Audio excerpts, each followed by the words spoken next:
Trump's immigration policy is the worst I have ever seen. So many of his actions have been unconstitutional or illegal. The bulk of the disagreement is just, oh, you just don't know what the law is. First, you start with people who don't look like us, and then you move into the naturalized citizen or people who were born in this country. They said the wrong thing, and it triggered you. If it does get to, we're going to scoop up dissenters and throw them in El Salvador, now, I have a solution to that problem. It's not a nice one. They don't realize their short-term owning the libs moment has some long-term effect that they haven't future-proofed for. When they're also like so disconnected from objective reality, then there's nothing to talk about. Like you don't even know what's true. Welcome back to the Boredwalk podcast. Today, Gabe and I are talking to AndrewJD, who I discovered because you are usually debating conservatives. And the thing that really got my attention watching you is your endless patience for talking to these people, because I don't have that. The level of patience or the level of charitability that I'd be willing to afford somebody is generally just going to be based on my expectations of them.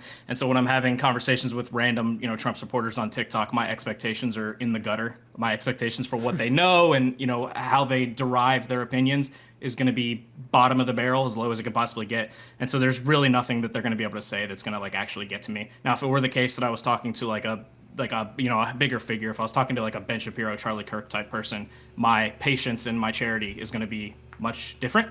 I'm not going to give them as much credit, or credit's not the right word, but I'm not going to just give them as much charitability when they don't know stuff they should know. But when it's TikTok Trumples, I don't expect you to know anything. So when you don't, you've not shocked me. I'm not mad. Do you think you've ever had any success changing anyone's mind, either people that are watching you that may have commented to that effect, or somebody you've talked to? And if you have, tell us about what you think worked. Yeah, I get the DMs. Every political content creator, every person that does debates. I think I've heard Dean and Parker talk about this before. I've heard Destiny talk about this plenty.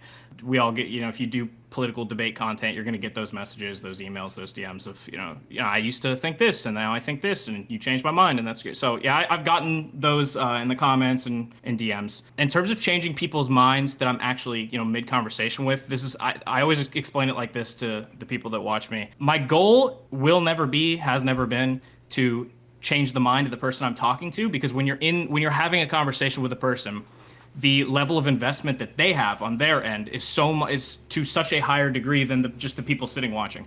For me to expect to change the mind of the person I'm talking to, I'm expecting you to come into my space, make a strong claim, lose the argument over your strong claim, and then tell however many people are watching. My average viewership's a couple hundred, right? So you're gonna have to say in front of a couple hundred people, you got me, I'm wrong. Having that expectation of a human being is, you're expecting Superman. I don't ever have that expectation. So no, I don't know if I've ever had a person admit that they were wrong about something on live, but that's not a shock. I think a lot of people go into those, into those spaces, whether they're, debating you or debating someone else, and whether or not they have the right information. I think they also come in with a bad faith argument, right? They're using some ad hominem attack. They're coming up with false information or disinformation, whatever they're trying to use to help prove that they're right. But I think just the human condition, nobody ever inherently wants to say, yeah, I was wrong, especially on a live broadcast that's being recorded and then share it to multiple people. But I think to the extent of the people who are watching, right, someone might be could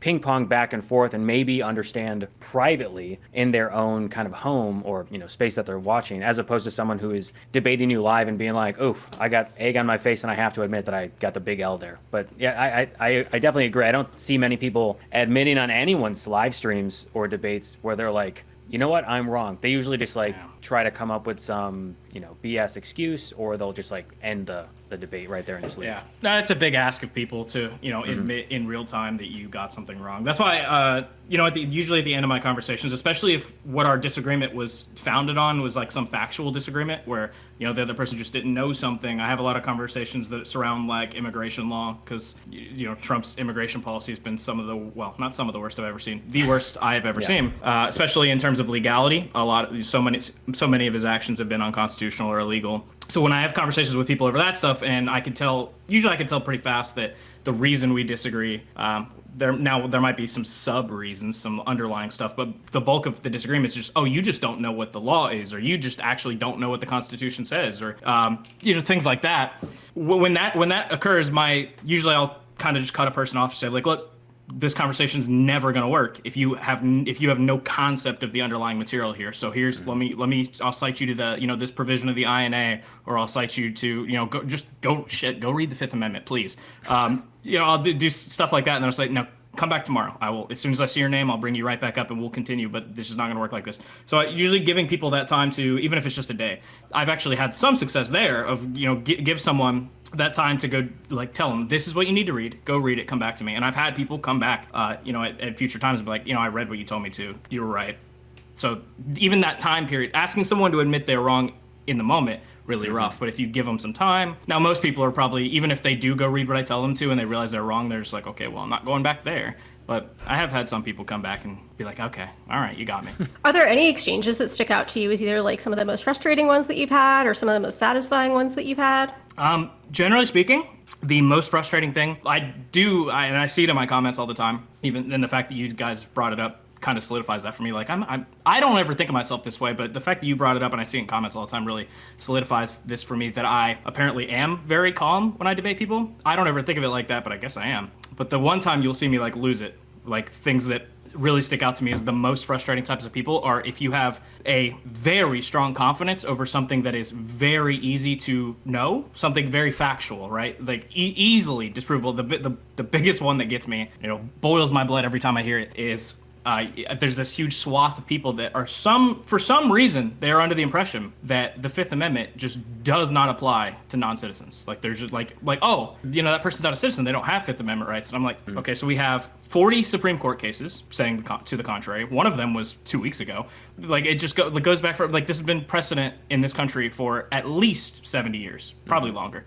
I don't know how, if you're going to come here with a very strong 100%, like, oh, they don't have rights. Why are we having to, of course they don't have rights. I'm like, those are the ones where my, like, kind of blows my top, because it's, so, it's just, the offensive part is how easy it would have been for you to just Google this. It would have been so easy, but you want to come to me and you want to waste my time having a conversation over something that is one Google search away. So those are the ones that stick out. Every time someone does something like that, when they come up and like, oh, well, I'm right, because the Fifth Amendment doesn't apply to these people. I'm like, okay, well, now I hate you. Yeah. And I'm going to lose it. Well, if you follow, Kristi Noem's logic of the Constitution, then yeah, they are right? Yeah, that's true. If you go to the Pam Bondi School of Constitutional Law, then yeah, sure. Yeah. Yeah, this is why I often end up like not even engaging with them and just like blocking them, because like I'm not usually talking to them or even trying to get them into our comment section. But when they're also like so disconnected from objective reality, like then there's nothing to talk about. Like you just don't even know what's true.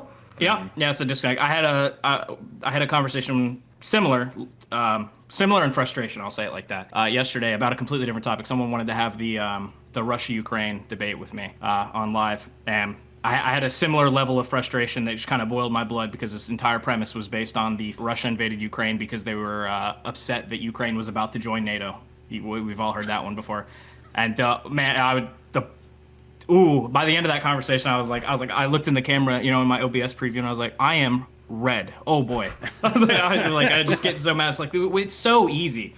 It's so easy to factually disprove. I don't understand why I have to have a 30-minute debate with a person just to, persuade them out of an ideology they came to that you could have just Googled, and we wouldn't need to do this. Like, one search, come on. Yeah, so. Yeah, it is pretty impressive how accessible information is these days, right? Like, off my phone, off the computer, whatever, I can search for something or ask Siri or whatever, and I can get it at a moment's notice. But it's the inability, or I don't know, the lack of interest, or like there is, to Meredith's point, there's like two realities, and you'll never be able to coexist in the same one in terms of like what truth is, because they'll always say that, they'll say fake news, they'll say that's wrong, they'll say it's made up, they'll come up with whatever excuse to justify their point of view, and you'll never be able to change that opinion they have of whatever the topic is. And you're like, okay, well, this is just like you said, a waste of our time, because we're not getting anywhere. We're never gonna come to a middle ground and say, okay,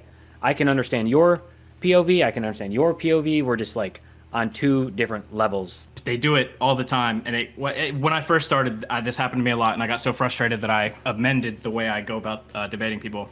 It's something you brought up, if you provide a source for a claim that damages their side, damages their argument, it's always just that's fake news. It's fake. So now I've adopted the method of, whenever I cite sources to people, I did it yesterday in the conversation I was having about Ukraine, Russia, is I always just go to like first person sources. Am I messing that up?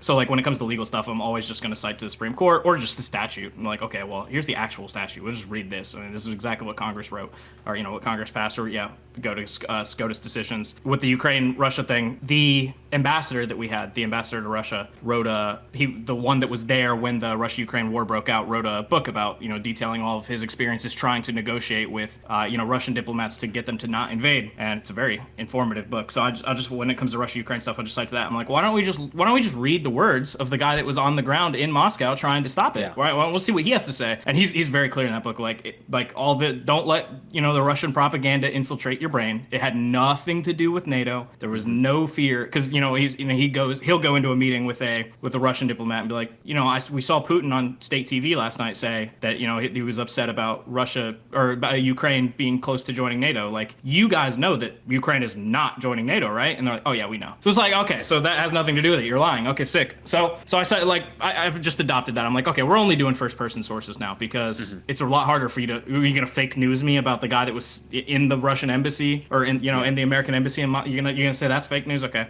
Although, before we move on, I will say he tried, and I remember in that conversation I had, he was like, yeah, but who appointed him? And I'm like, I know what you're doing. Stop it. It was Trump for one. The answer is it was Trump. But secondly, stop. That's a quick note on like the Epstein stuff, right?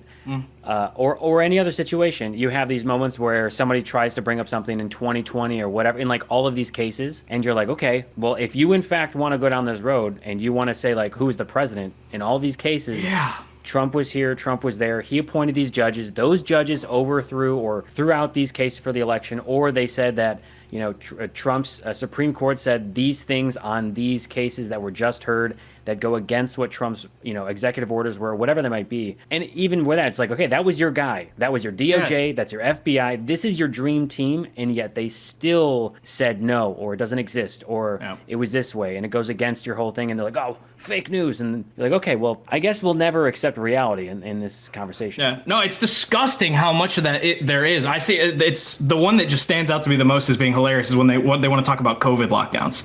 They're like, oh, Biden locked us down. I'm like, correct me if I'm wrong. I'm not wrong. All of the COVID lockdowns were under Trump. Were we all aware of that? Like, what are we doing here? Whether Biden locked down the country, there was 0 lockdowns under Biden. What are we talking? That was all your guy. Okay, so yeah, they do this a lot. Like, look back to it's always because 2020, for a lot of Americans, and there was a lot of stuff. Like for a lot of people, 2020 was actually, was a really rough year, and people remember that. And so you have your Trumples and your sycophants that always want to. Well, we'll look back at 2020. I'm like, are we? Am I crazy? Do we know who the president was in 2020? I know that was a long time ago, and my memory is a little fuzzy, but that was your guy. Mm-hmm. Yeah. Are there any exchanges that stand out to you as like particularly like satisfying, or that you feel like this is why I do this, or this went well? Most of that just comes from the DMs. Whenever I get them fairly frequently, but whenever those DMs come in of like, thanks for doing this, and thanks for standing up for our rights, and it's, you changed my mind. When people hit me with those kinds of things, I'm like, okay, so this is helping someone. We're making some progress here. In terms of like interactions, like during debates, like I said, my expectations are in the dirt for how those are gonna go. So generally, it doesn't come from that, but it'll afterwards once the video is up and you get all the comments of like, thanks for doing this. Like, okay, feels good. You seem to talk about immigration most often when I see you debating people. Is there another topic that you really want to talk about that you don't feel like people bring to you very often? Yeah, for one, I've heard this a lot from a lot of people. Like, why are like 90% of your videos about immigration? Mainly, it's just because my main focus is law stuff, and that's probably the area in which Trump has violated the law the most egregiously. Now, it's not the only. There's a lot of places we could go. Yeah. I tried to get into. I tried pretty hard to push Trumples that would come up and want to debate me into having the conversation about the National Guard in California, because the invocation of the National Guard there was sending them in to begin with was illegal, and I really wanted to fight on that point, but they weaseled away from it every time. I couldn't lock too many people down into that one. But no, it's not necessarily that there's like topics that I want to do that people just won't do. The great thing, great depending on how you look at it. Great for me from like a debate point of view. Horrible for the country. Horrible for the country. Be clear about that. But the great thing for me about Trumples is that they will defend anything that he does. It doesn't actually matter whether it's defensible or not. It doesn't need to be defensible. They will find a way. And so I can force a Trump supporter into a conversation about anything, and they will try to defend it. And for from a content point of view, that's incredible for me. So if there was a topic that I wanted to push harder on, I easily could. But no, it's just the reason it ends up being immigration a lot is because, for one, he's breaking a new immigration law just about every day.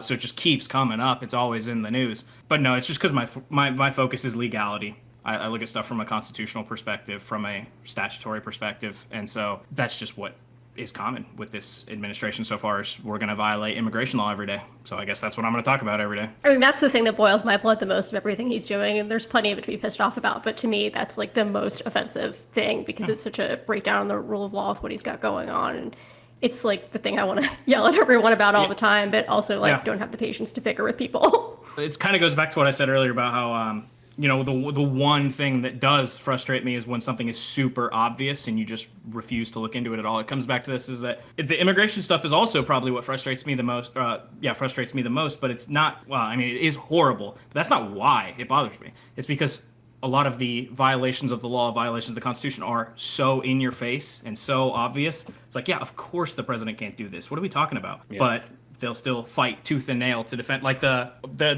worst, it might still be the worst thing he's done to this day, even though it was pretty early in the term, was that first round of Alien Enemies Act deportations, all the people he sent to CCOT. Like that is the most in your face, egregious, clear as day. Like no reasonable person could come to the conclusion that any of that was legal, and they will defend it like their life depends on it. Like there's a gun to their head behind the screen. Like if I can't make a good defense for Trump, I'm goner, or I'm a goner. Mm-hmm. I'm like why are you trying to defend this so hard? It's so clear. Yeah, it is certainly impressive the extent to which they will try to justify whatever the actions are, especially like as egregious or vile or like clearly illegal, right? You look at everything from the alligator Alcatraz, or some people call it Auschwitz, or just like comparisons of that to just dropping people in Sudan or dropping people in some gulag somewhere where you're like, sorry, we don't know where that person is, and now it's up to the other country that we dump them in, right? And it's like those things of these like kidnapping people on the street. I think for a lot of people, or a lot of MAGA, they're like, oh, this person doesn't look like me, they don't sound like me, so they're clearly the enemy. And Donald Trump has, as terrible of a human as he has created this like symbiotic association with people who are not from this country, and saying that they're rapists and they're criminals and they're drug people. I mean, down the escalator, 2015, first thing he said was all of this was saying like these Mexicans, they're not sounding their best and all this stuff. And I take offense to that because like I'm Mexican American, and then you look at Hondurans today, they lost their TPS. Nicaraguans, you've got other people in other countries, but like these are the people that are the backbone, the foundation in which, one, this country was built on, but two, literally the economy. So none of these people, I think, for MAGA, really realize not only just the illegal side of it, but like what the repercussions are when you just like get rid of these people, right? Because they're not going to take over the jobs that were like stolen. They're not going to show up to work and be a dishwasher, a busboy, or something else. They don't realize that their like short-term owning the libs moment has some long-term effect that they haven't future-proofed for, right? And you see that with Trump's tax bill, or like the bill that they just passed and signed. You see that every single thing that he does that has a destructive effect. Was it the health clinic that was in Nebraska, I think? The one that closed down after 30 years. It's like the only one. Yeah, it closed down immediately when right, and they were like, it was because of Medicaid cuts, and all these people, in MAGA are like, oh, well, should have been open. Like it's just like, you say you're pro-life, you say you're this, you say you're that, and then as soon as these things go against the thing that you said you support, right, completely destroys your whole moral foundation or whatever you want to stand on, you will 100% defend Donald Trump and say that this group deserved it, or they had it coming, or it is what it is, or whatever bullshit reason they come up with. But I find it insane, especially when it's their own group that's losing the benefits of something that Democrats put in place just because Donald Trump did it, and because Democrats put it in place, they're like, we can't have that social, whatever. It's just hypocrisy is crazy. The hypocrisy, I've described it as hilariously disgusting. It's just like this is gross, but like to a degree where it's like we're in a parody world now. Okay, got it. One of the things that strikes me, I've been trying to do this to more people that I debate, is that, MAGA as a whole, Republicans in general, skews pretty Christian, generally speaking. And so I've been trying to catch some people on this kind of stuff recently. If like, oh, you're a Christian. Okay, got it. What do we think about sending people to a torture prison in a foreign country just because they were in this country undocumented? That's it. That's all you did. I mean, what, you came into the country, you paid your taxes, you worked for 10 years, and you did it all undocumented. And for that, your punishment, torture prison for life. Like, I'm sorry, what do we think Jesus would say? I've been hitting people with some of that. Yeah, I've been hitting people with some of that stuff. And it's good rhetorically. But the thing I've run into, which is, I shouldn't say this is surprising. It shouldn't be surprising. The thing I've run into is that they don't care at all. I've hit a few people with that, like, what do you think Jesus would say? And they're like, I think Jesus would love it. I'm like, oh, okay, all right, yeah, well, you got me then. I don't know. It's like, you got me. I don't know what to tell you.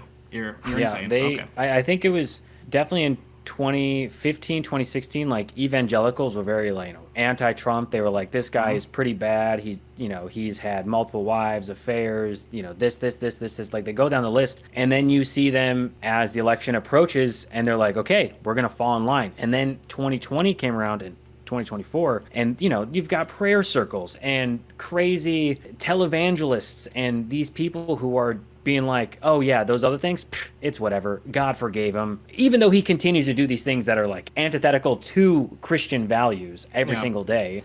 They still find a way to be like, yeah, we love God, and God, like Donald Trump is the second coming of Christ, and you're like, oh my God, what are we doing? No, you can't win with those people. I would say they've kind of, from what I've seen, it seems like the evangelicals have evolved into a policy of just ignoring all the things that Trump does that are antithetical to their religion.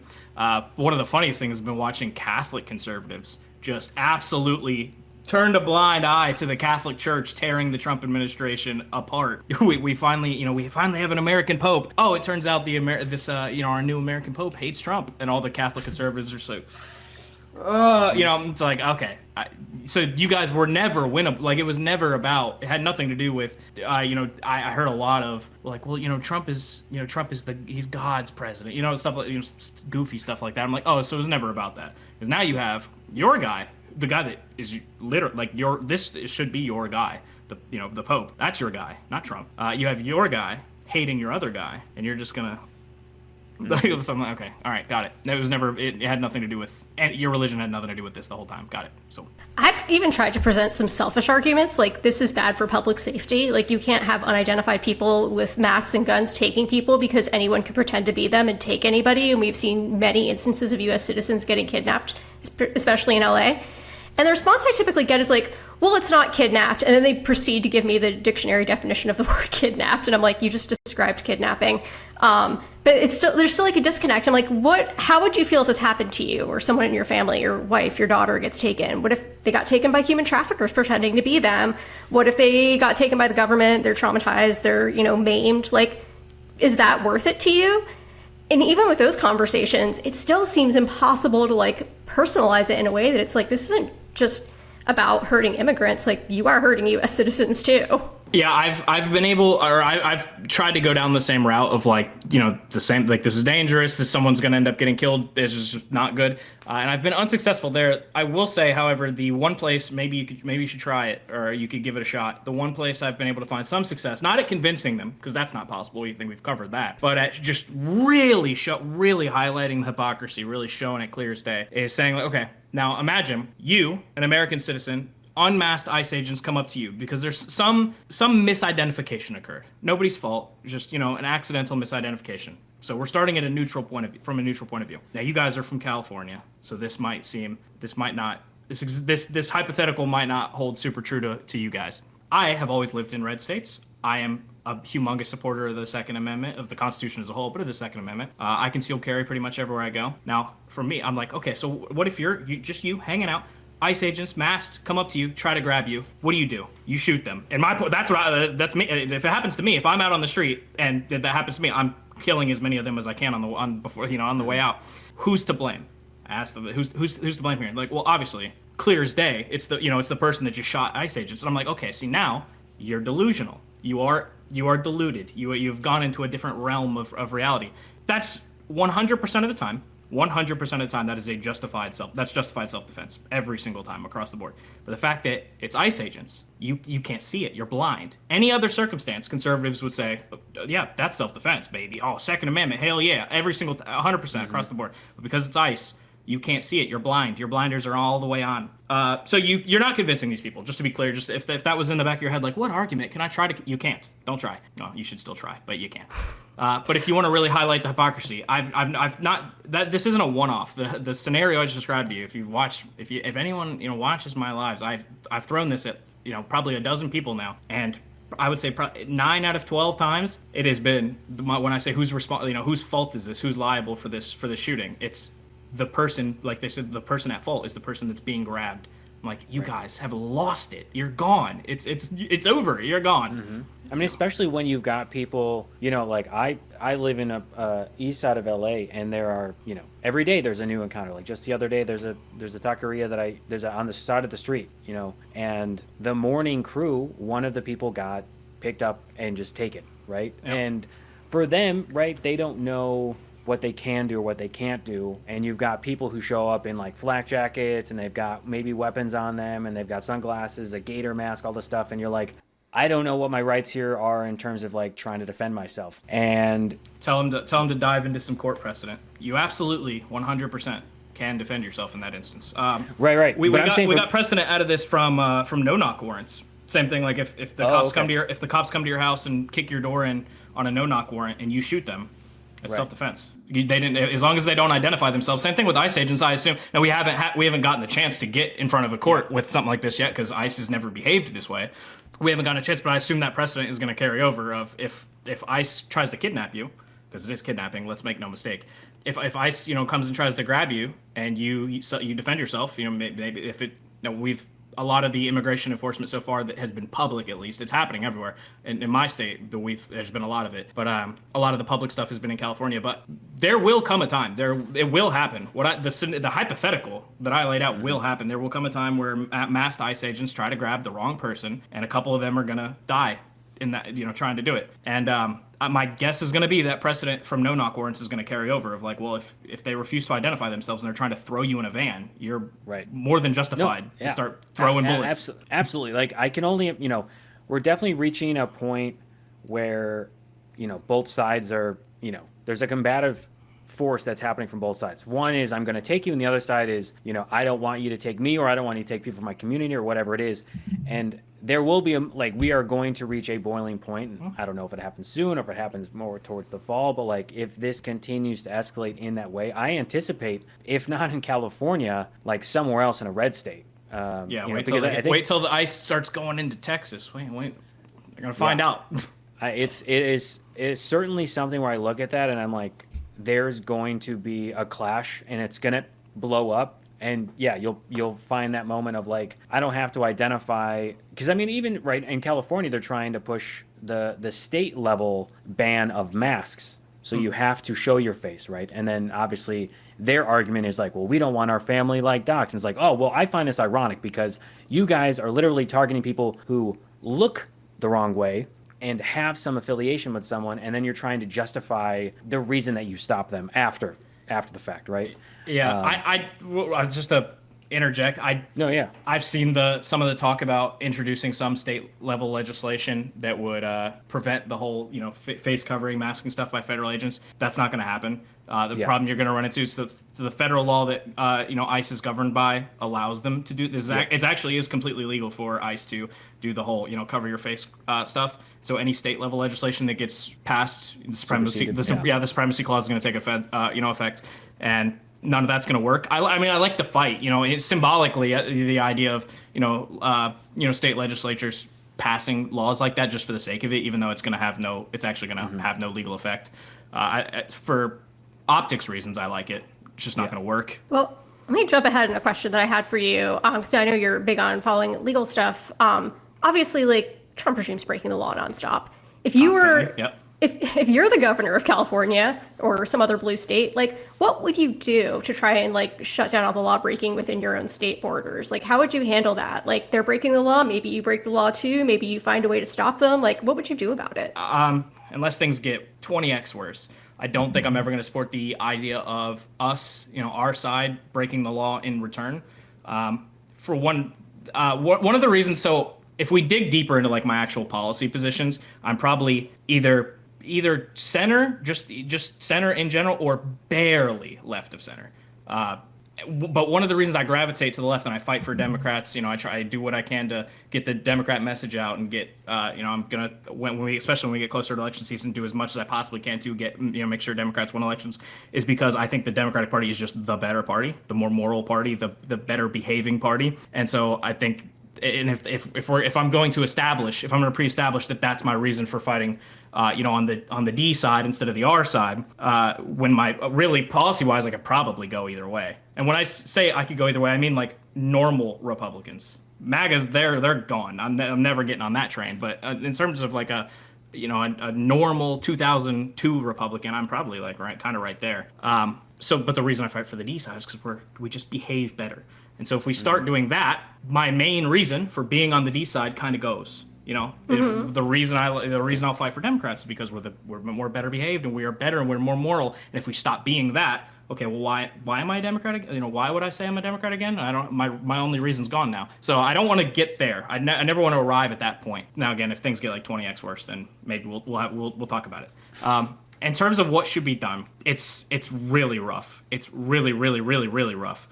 My suggestion would always just be sue over and over, just sue again and again and again. And to Newsom's credit, he sued, and we got some really bad precedent out of it, which is unfortunate. But he did sue over the National Guard stuff, and Circuit Court shot that down for absolutely no good reason whatsoever. Hopefully the Supreme Court makes better precedent out of that. I doubt it. And then I don't know if I'm sure you guys saw Newsom now suing Fox for defamation is hilarious. Yeah.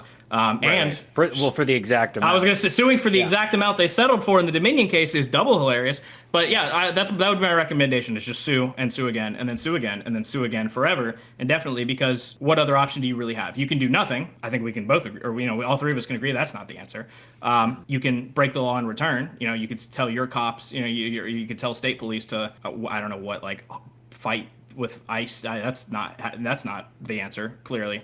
So I think just filing lawsuits is the best you're going to get. And then the public messaging side, from a governance point of view, all you can really do is just keep your own hands clean, for starters. And Newsom has done that. He's done a very good job in California of just keeping his own hands clean. He's not doing anything crazy that's going to blow up in his face. And he's just on Twitter all day and in press conferences all day and filing lawsuits all day of just, hey, this guy's crazy. Look what he's doing. Here's the evidence. This is all, all bad. I think Newsom actually probably is the golden example right now, which is hilarious because I think probably right before all the California protesting, National Guard stuff broke out, I think I was very sour on Newsom, just in terms of he felt like he was starting to be a little bit weak in the knees.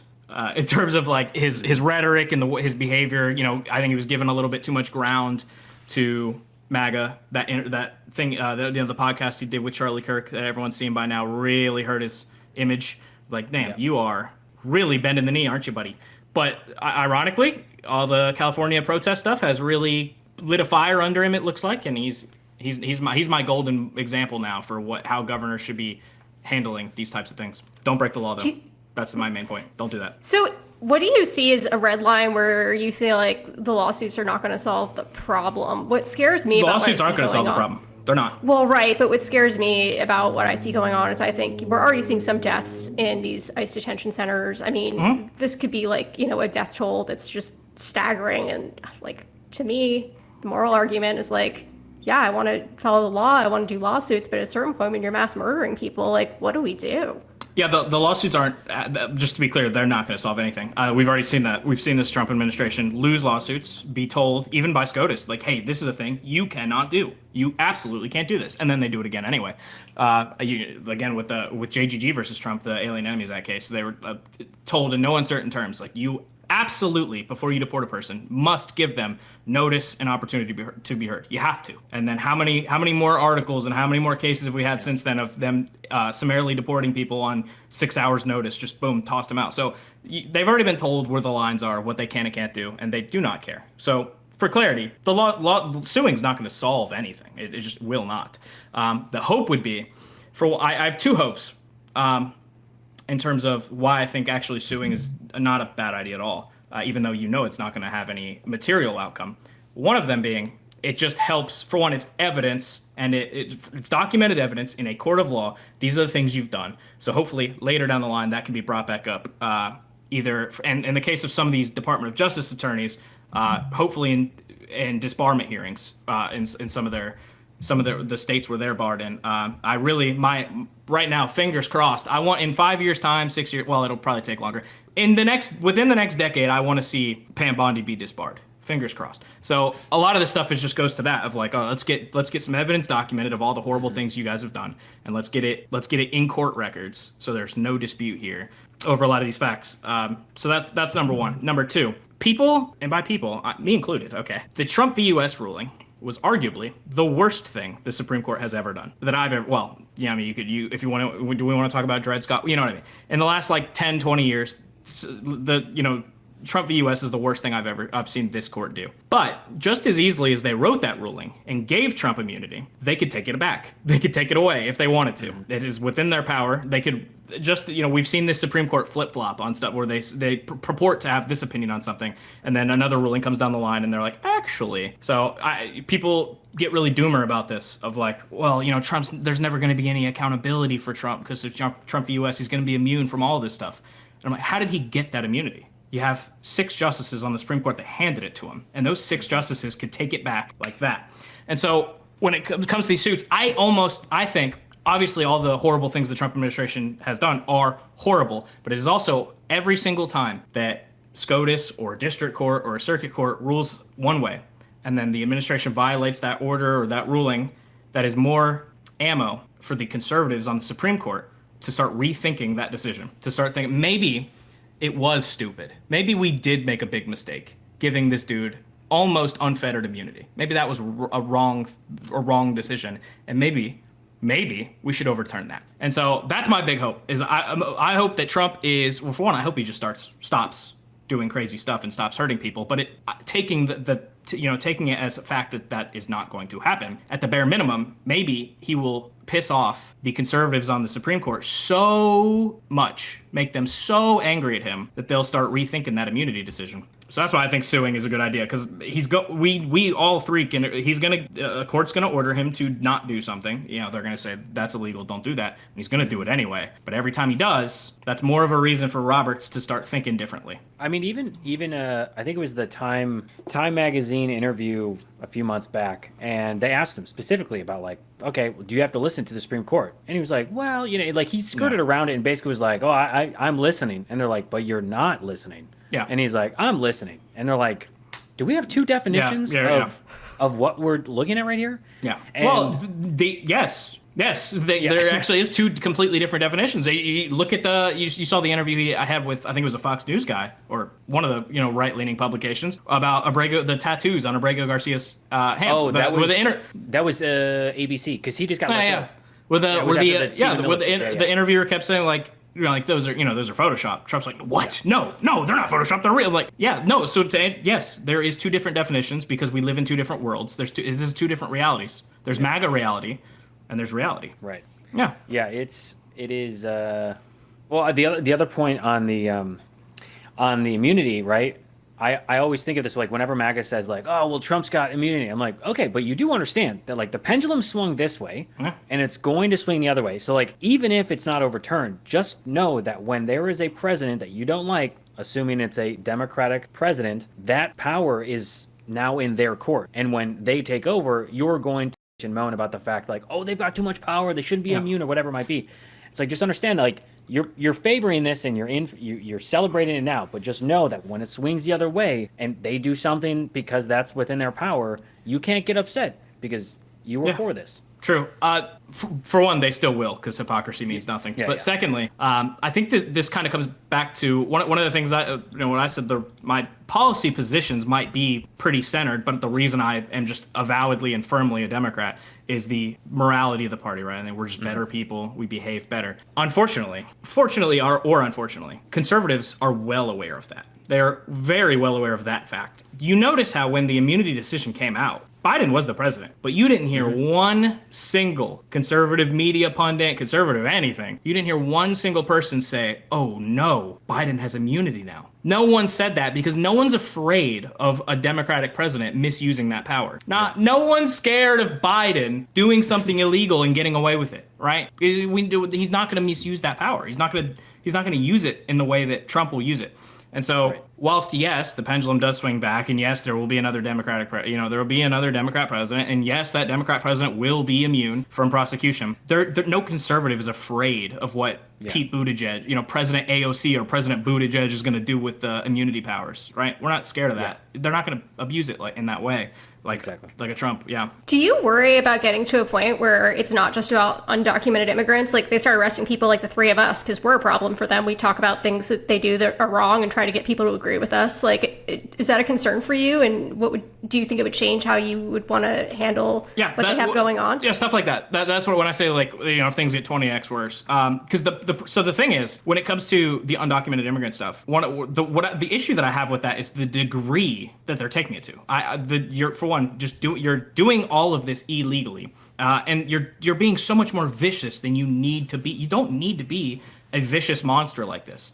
You can deport if you want to deport undocumented immigrants. You can humanely and legally. You can do those two things. That's within your power. Biden deported a lot of people. Obama deported a lot of people. Clinton deported a lot of people. You can do it in a humane and legal way. It's possible. So that's my issue I have with the way they're treating immigration policy as it relates to undocumented people. Right?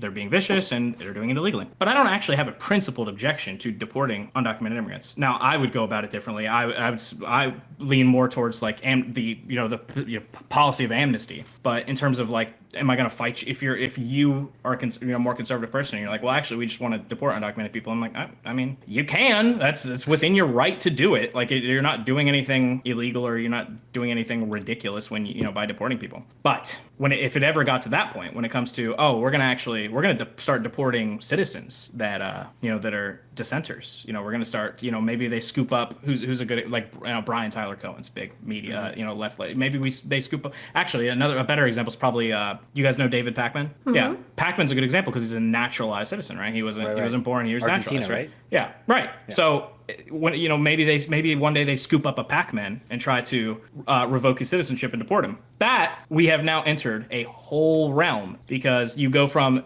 doing something you are allowed to do in a horrible way to doing something you were never allowed to do in a horrible way. Right now, so it's categorically different. So my solutions would be categorically different. Right now, I say let's not violate the law because they are doing a thing they're allowed to do. They're just doing it horribly. But if they start doing stuff they're not allowed to do horribly, my solution has to be categorically different. Now, I don't want to say for risk of banning your YouTube channel what my solution to that would be. If it does get to we're going to scoop up dissenters and throw them in El Salvador, now I have a solution to that problem. It's not a nice one, but I have a solution.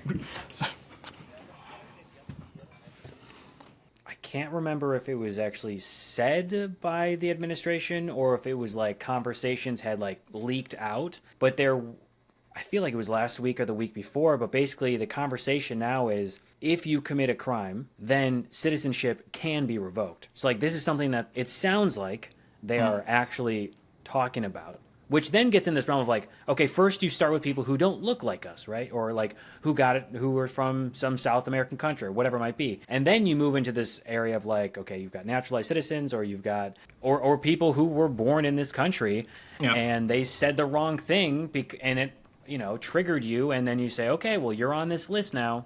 Yeah, and my guess is when he went I've said this for a while, and I think I'm right. I still think I'm correct here. I do think that they're going to move into starting to attempt to revoke citizenship from naturalized, the citizenship of naturalized people, and I think they'll do it in the exact same way they did it with the deportations of undocumented people, where the first couple examples are going to be egregious. They're going to like the first few times are going to be unhinged, disgusting stuff. Maybe they just unilaterally and summarily, no court proceedings. Maybe it's just an executive order from Trump saying like, hey, I'll use Pac-Man as an example again. Like, hey, the citizenship of David Pac-Man is revoked. That might be something you see out of the first example or two of them trying to do this to test the waters, to see what are the courts going to let me get away with. Now, of course, we know the courts aren't going to. I don't even think our 6-3 majority Supreme Court would even. I think they would laugh that one out of the courthouse. But yeah, the first couple ones will be gross in order to test how much leeway the court's going to give me here. But now, like we've already discussed, they do stuff like that. They test the waters in that way to see how much leeway the courts will be willing to give them. But ultimately, the answer to that question actually doesn't matter because even if the courts give them no leeway and say like you just absolutely cannot do this at all, it doesn't matter. They'll still do it. Yeah. So it doesn't actually make a difference. But they do this with every single issue where the first example is always so far beyond the pale, so they can see what they can do. And I think it's coming. Yeah, I think the starting to get rid of citizenship from naturalized people is coming down the pipe. Yeah, I think it's coming. What are things that give you hope? Like, how do you kind of hold on to your sanity with all this going on? Because I feel like that's the thing that those of us who are sane are struggling with a lot. For one, thank God that the first president we've had, at least in a long time, that is, well, actually, no, Trump's gone farther than any other president in the entire history of the country by a long shot. We've had presidents that have done some stuff that we look back on and we're like, that wasn't legal. Jesus. Jackson comes to mind. But we've had presidents do illegal stuff before, but no one compares to Trump. But thank God that the example that we have, the first time we got a psycho president that does not care what our laws say at all, thank God he's an idiot. If we had a smart person in office right now that was willing to go as far as Trump is willing to go and was, able to successfully install sycophants everywhere around him in every single branch, every single executive agency, the entire federal government is littered with Trump sycophants right now, and the person was intelligent. If it was JD Vance as president right now, I would be horrified. I would be shaking in my boots. Thankfully, Trump is an idiot, and he has actually no idea how to do any of the evil things that he would probably want to do. He doesn't know how to accomplish them, and he's just really bad at it. He's just not good at this. This whole dictator thing. Unironically, he is in a position. A smarter man could take over the country right now, easily. He's got enough. He's put enough sycophants in places of power. He could easily take over the country, but he's stupid, so he can't. So that gives me a little hope. The idea that, no matter how evil he may be and the people around him may be, he's dumb. So he will almost certainly fail if he tries anything too unhinged. Secondly, I do have hope. Now this might be I might be coping. This is super true that I might be. I do have hope that we are going to eviscerate them in the midterms. I have hope there. So a lot of the crazy unhinged things that he has done so far will be literally impossible in the second term. And also he'll more than if it is the case that we do smoke, the Republican Party, especially if Elon's serious about this American Party thing. I don't know if he is. I don't know if he's just messing around, but if he is serious, there's a good chance if Elon's dead serious and he gets it all set up to run America Party people in the 2026 midterms, it very well might be the case that Democrats take the House and the Senate by a lot. We might have huge majorities in the House and Senate because all he's going to succeed in is splitting the conservative vote by margins that are not going to do them any favors. So that my hope comes from, I am very confident we're going to smoke him in the midterms. So a lot of the things that he is trying to do now and wants to do in the future just will be off the table completely. And then secondly, he'll be completely bogged down for the remaining 2 years of his presidency in impeachment hearings every other day. Especially if we take the House and Senate, he will be sitting in impeachment hearings for the rest of his presidency. Good luck. And then again, he's an idiot. So I'm not overly afraid of him in that way. Where if it was like a JD, I would be terrified because he's just a smarter guy. Yeah, he also, the other thing I think about too is, there was all these, I think around the same time that Time magazine interview came out, there was discussion of there were these conspiracies, and I think they even brought it up in that interview, of will you try to run for a third term? Will you try to run as VP, and then JD Vance runs as president, and then he resigns and gives you the term, as president? And obviously discussing what he had said during the campaign. And while everyone else was like, oh, you're being hyperbolic and you're overreacting, it's like he's saying everything out loud. He's telling you his play, what he wants to do, and his base is eating it up. They want that king And when I look at the situation, I think of like I believe, based on everything that he's done so far, and based on the bill that they just passed and signed, and the destructive effects it's going to have on his places. And yes, he won't like lose people in those places because they're going to find some way to blame Biden, or just like they're doing with the floods in Texas, and they'll always find a way to blame everything on Democrats. But I look at that and I say, like, hope for that second half to be the lame duck president, to have majority, to try to overturn the destructive nature of these taxes and these closures and these defunding and this and that. Like I there's, to your point of like maybe it's cope, but I'm like, I have hope that like this will turn fair amount of people off. And if Elon, I know he started his Twitter account, and God only, I hope that he can sway that like 5%. I hope he's serious. Oh man, I hope he's serious. If he is, the thing is, like, people, I haven't seen nearly as much discourse about this, but like if he is serious and if he goes through with it, like we might have the next 20 years of elections in the bag. Like if he's being serious and he does it, all you're gonna, when it comes to elections, people think people have like a really warped view of elections, I think. But something that just doesn't get talked about enough, like you don't need to convince a third of MAGA to switch their votes. You need to convince like 2%. If 2% of MAGA said tomorrow, like, actually, we're all going to vote Democrat, like the percentage chance of a MAGA candidate ever winning another election drops to literally 0. It can't happen if you just flip 2%, and that's it. It's done. So if Elon starts an America party and he takes 5% of, let's make it, if he takes 5% of the of Trump voters with him and they vote for the America party, Republicans never win another election again until Elon changes his mind and disbands the America party, or until it goes away. So, I mean, it really please, Elon. I know. I'm like, enemy of my enemy is my friend right now. And as much as I hate you, like, you are serving a purpose in terms of splitting this party. And, whether it's their own feud, right, between the two of them, Trump and Elon, and splitting the vote, whether it's regarding Epstein or like the bill or whatever might be, anything that like, because that's the thing, like I try to tell people is like, if there's a wedge that is already naturally like developing, you should push that wedge even more. Like put more into it to show, yes, this is bad for XYZ. Yes, this person, is lying for these reasons. Yeah, like trying to show that the feud between these two can actually, I mean, like I made a video a few months ago. It was Elon had been on the cover of Time magazine, right? And he was at the desk, and there was a big commotion of like, is Elon, what's going on here? Shadow president narrative. Yeah. Right, exactly. And one of the things I said, I was like, this is a wedge that we need to continue to drive, because like the way that kingmakers and oligarchs work historically, like there is not one that's ever been like simpatico where we have worked together to be like, okay, yeah, this kingmaker and this oligarch has never had an issue. They always strive and fight for the limelight. They always want to take credit for whatever the thing is that they got through. And when you've got Elon Musk, who is a narcissist and someone who loves to hear the sound of his own voice. And you've got Donald Trump, who's also another narcissist who is so driven by ego. You cannot have two people in the same chair and the same desk taking credit for the same thing. Someone's going to get credit over the other, and the other one's going to be pissed off about it. And it is exactly what we've seen, right? We gave him power for Doge. He made all these things. He tried to laugh off this. Donald Trump was happy because he was kind of doing his own thing. And now you've got all of these things that went against Doge, right? And all of these things where now Elon Musk is saying Donald Trump's on the Epstein files, and he's in this and this and that.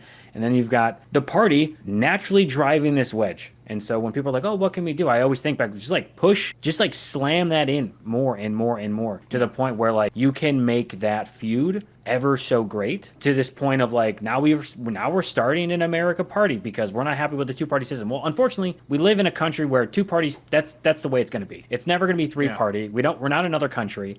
And so now it's like, illusion. And so if that means that we can have the Green Party for the Republican side, great. Go for it. Yeah, it's delusion, but it's delusion that I fully support. Okay. Yeah. I'm fully supportive of Elon right now, destroying the Republican Party pretty much probably forever if he goes through with it. So I'm all for it. Yeah. Well, when we wrap up our podcast, we always try to think about something that makes us happy, because it's like very hard to do these days. Yeah. We have this set of questions, Joy Deck, that are all questions about things that make you happy. All right. So the question I just pulled is, what is your idea of a perfect weekend morning? I know it's a silly thing, but sometimes thinking about this stuff is all we have. A perfect weekend morning. I am a super nerd in the sense that I don't know why people think I'm weird for this. My family thinks I'm weird for this. Like my favorite thing to do is just like it's read, but that's like a very typical answer. People are just like, oh yeah, you like sure, like people love reading. That's the reading part's not what I like. It's the every book I read. By the time I've read, say we have a 300-page book. By the end of it, I will have in my Obsidian, which I use for taking notes. I will end up having like 40 pages of notes on the book I just read. Just like my opinion. It's mostly just like I'll take a quote and be like, this is 20 sentences on what I think about this line. Doing that, but every time I finish typing a sentence, after I've read something in a book, I'm just like that the dopamine hit from doing that every single time. So my perfect weekend morning is I'm just gonna sit and read 5 pages of a book, because it really does take that long when you're nerding out on the notes like that, and just viciously note taking. That's my favorite. What are you reading right now? Currently, I'm rereading Interference by I forget the three. It's about the Mueller investigation. It's an account from 3 of the lawyers that worked on it. James Corrals, Andrew Goldstein, and this is unfortunate that I forget the third one's name. Hold up, notes. It's really mean to the last guy. Oh, Aaron Zebley. Jeez. Okay, sorry, Aaron. Yeah, it's an account of the Mueller investigation from 3 of the lawyers that were working on it. So you get kind of like that internal look of like what was the thought process for this decision and this decision, which is good because I'm rereading it. Mainly because there was a lot of stuff. It actually came up in a debate like that. The Mueller investigation came up, and so when that happens, I'm like, well, I've read like 3 books on this topic, and 2 of them were written by people that were on the team. So I go to reference my notes, and I noticed there was stuff that I know from reading it that there was stuff they talked about in Interference that I didn't have in my notes. So I'm just gonna reread the whole book now so I can fix my notes.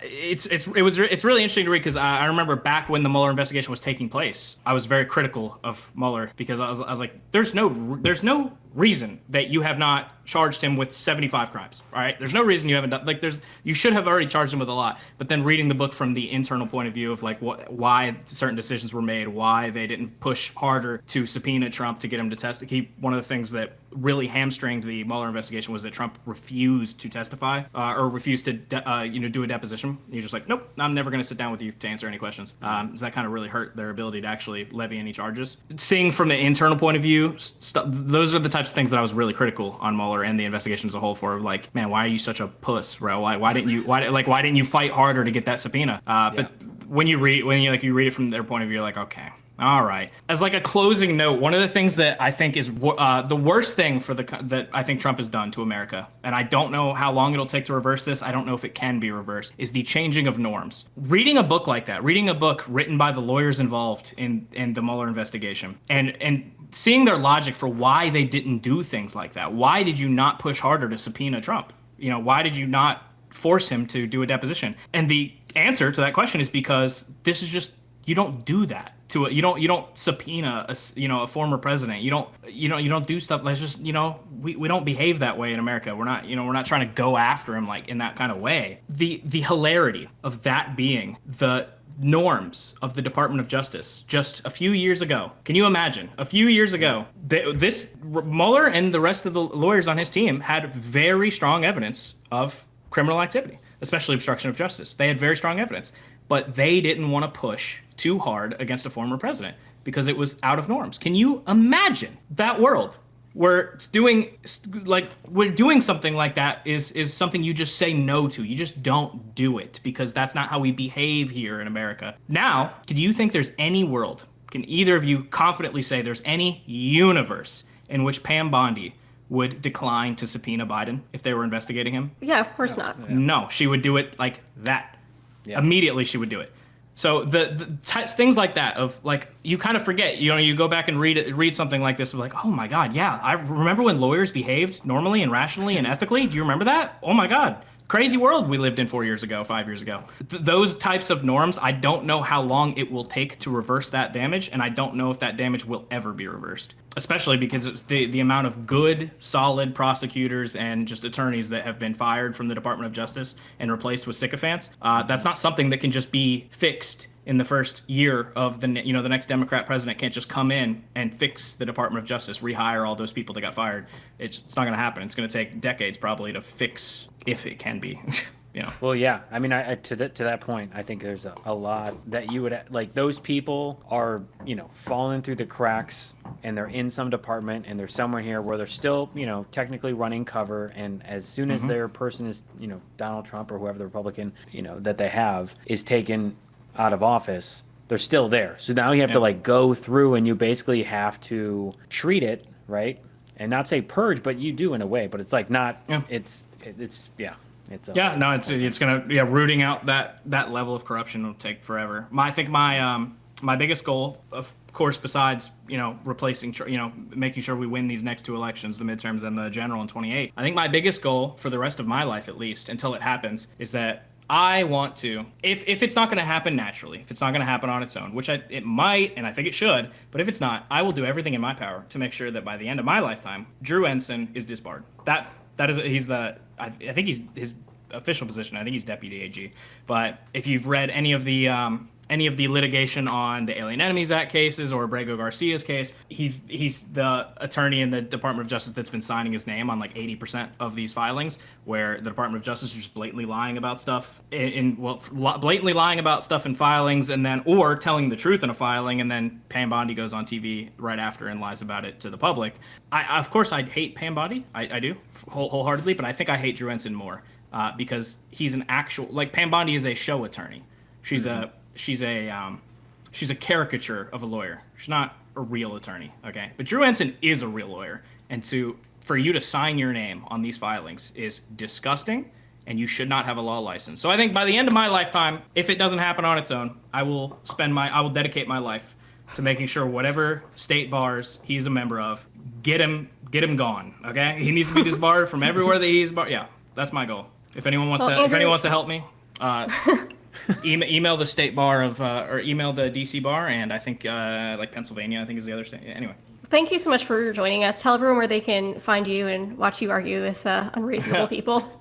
It's just AndrewJD on TikTok, Instagram, YouTube, all the places. One point of clarification: everybody thinks, because JD is Juris Doctor Juris Doctor, and that's just my initials. I don't have a law degree, but I realized the mistake that I made. It was like I'll just make my username like my first name and then my initials, right? And then I talk about law stuff, and so I realized the error that was made pretty quickly into my time making content. Everyone's like, "Oh, where'd you go to law school?" And I'm like, "Why do you even what gave you the impression that I even did? Look at me. I'm like, I'm 24. Do I look like I'm a child comparatively? Like, why do you think I've gone through law school?" I'm like, "Because you're the JD." I'm like, "Oh, yeah, my fault, my bad." But yeah, it's just AndrewJD on everything. I fight TikTok Trumples. Well, thank you very much, and I look forward to watching more of your content in the future. Thank you. Thanks for having me, guys. It's been fun. Of course.